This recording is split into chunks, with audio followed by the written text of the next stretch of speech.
It's that time. It is time. It's time for a wrap-up. I'll try to keep this nice and short and sweet, but what a great experience. I am so appreciative of everyone that participated, an opportunity to try your beers.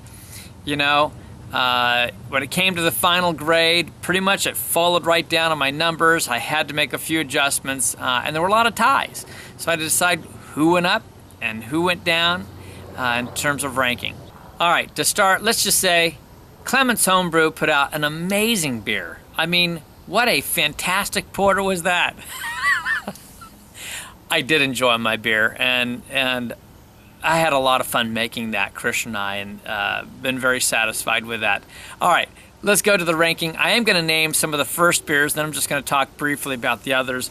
My number one beer on this was Tyler Everson with Everdy Homebrewing, or Everdy Studios is the actual channel name.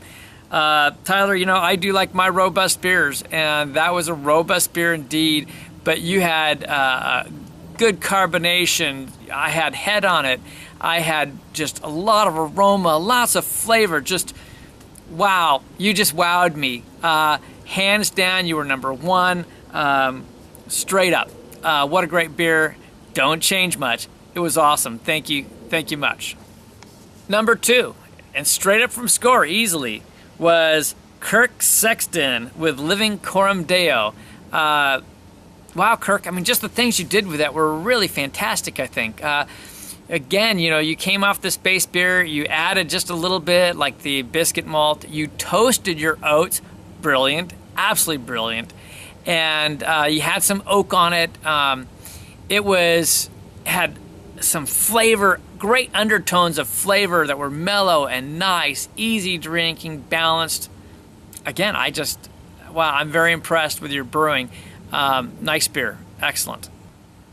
Now the surprise beer, Mr. Sporty 1995. Yes, you, James, my number 3 beer.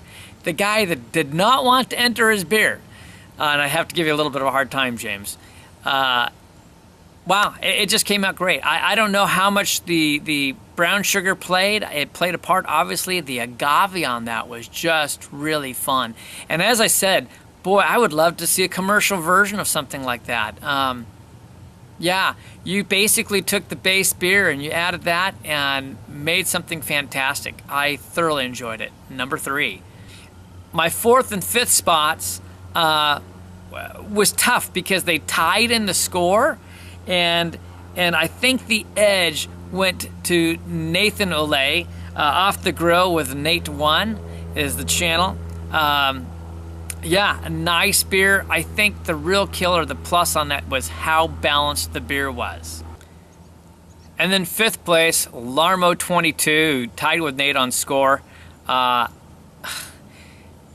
For those that did not get your bottle open and to their nose quickly, they really, really missed out, because that blast of raspberry was off the charts. Unfortunately, it reminded me a little bit of like champagne. That's what gave Nate the edge. The aroma dissipated fairly quickly. And because those aromas were fantastic, for me, even on the taste, the raspberry was great. It faded out on the end. Don't know how you can shift it, but I tell you what, brother, that was one great beer. Add some chocolate in it, and you've got a raspberry dessert. Really good, fantastic beer, number 5. Thank you so much. Now I'm going to just go through the beers a little more randomly and talk about each of them very briefly. First, I'll go with Man Bear Pig with Josh. You know, I give you a tough time. I am giving you a tough time. You needed to use some fresh hops because you had a really great beer, and that extra freshness makes a big difference. I did enjoy your beer, and I moved you up in the standings a little bit.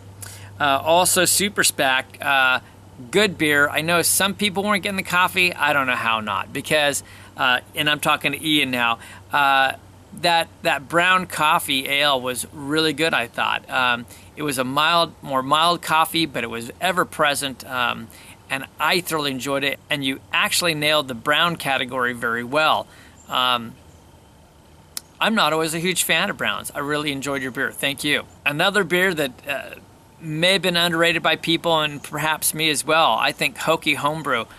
Ben, I really liked your your ale. I mean, it had a lot of nuttiness. I know a lot of people don't understand the mild flavor that comes from hazelnuts, and you had to put in quite a bit to actually get that flavor there, or you have to go extracts, and I just don't think that extracts are all that good. So hats off to you. I enjoyed your beer. Actually, I really did. I sipped that one for a long time between jets going overhead. Great beer. Thank you. Pat's Fan 1284, like me, I think you're a fan of porters. Really good beer. I did thoroughly enjoy it, and I think you just needed just a tad more roast on it, just to give it an extra boost. Really good beer, thank you. SJ, your beer actually was very sessionable and very good, and I think I have an extra left I can enjoy later. We'll see.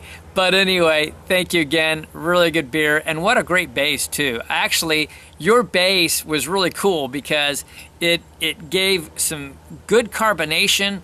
It really allowed for some really good head and lacing, and a lot of guys really were able to take advantage of that. Brad, Puka NC. You had a good beer. You had a lot going on in that beer. I really appreciate the fact that you explained to me the berry taste I was getting was from the Mosaic hops. I had really no idea, so you clued me in on that one. For me personally, just the Mosaic's not really the style. You know, the fruitier hops are not really my style in a dark beer to go along with cocoa and stuff. So, you know, I would have probably ranked you higher otherwise, but it was a good beer. Thanks so much. Fire Brew TV, William. First, I gotta say, I so appreciate seeing you doing videos. Really cool. I have enjoyed watching those. This is the underrated beer of the whole event, I think, unfortunately due to over-carbing it. And yeah, I know you force carbonated, and thanks for cluing me in, but as I reflect back, I've had a number of chili beers, and your balance with that, with the sweetness, was really good. I think if the carbonation had been under control, your beer would be scoring much, much higher with me and others as well. Lance Meyer. Wow, you really captured the essence of chili in your beer. I have never had one with so much chili aroma ever. And that part was fun. Personally, for me, I think you have to balance that out with sweetness to make it a little more palatable. For someone that likes really, I wouldn't say necessarily hot, but high in chili flavor, high chili aroma, they'd probably like it. I just think it needed a little more balance, but it was a fun beer for sure. Thanks again. And finally, Matt, 1598 James M, or as we know him, Bearded Brewer. Whoa, you were over the top with your beer. It just needs some age. That's really the bottom line of that. As I said, I think in the video, I'm pretty sure I'm going to end up with an extra one of your beers that I get to age, and so that's going to be fun. I think we'll be letting that one sit for about 6 months, but you know, let me know, and then maybe I'll pop up a review. Who knows?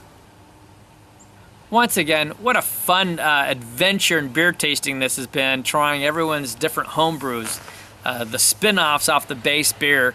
Wow, I had no idea it was going to be so fun to do. So thank you, SJ. Also, big thanks to both Harry and Paul for being distribution centers, respectively, in the UK and New Zealand. And for everyone that's participated, I know there are many people that will want to join in on this the next time around. We'll be going back to our regular Homebrew Wednesdays, all of us. I'm looking forward still to seeing a few more beer reviews out there. But for me, Kevin at Clement's Homebrew, signing out. We will see you later. Cheers.